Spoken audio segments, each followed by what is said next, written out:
Jeshi la Polisi mkoa wa Tanga lingependa kutoa taarifa ya tukio la kulipuka kwa petroli na kusababisha kifo na majeruhi Machi 28, 2026 majira ya saa 12:30 jioni katika kijiji cha Bongi, kata ya Sindeni, wilaya ya Handeni, mkoa wa Tanga. Moto huo ulisababisha kifo cha mtoto aitaye Nilam Ramadhani mwenye umri wa miaka 8.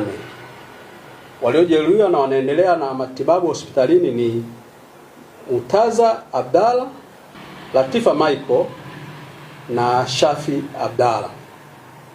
Aidha, katika msako wa watu wanaotumia vyombo vya moto bila kuwa na namba za usajili, Jeshi la Polisi mkoa wa Tanga limefanikiwa kukamata pikipiki 11 zisizokuwa na namba za usajili kwa maana ya plate number.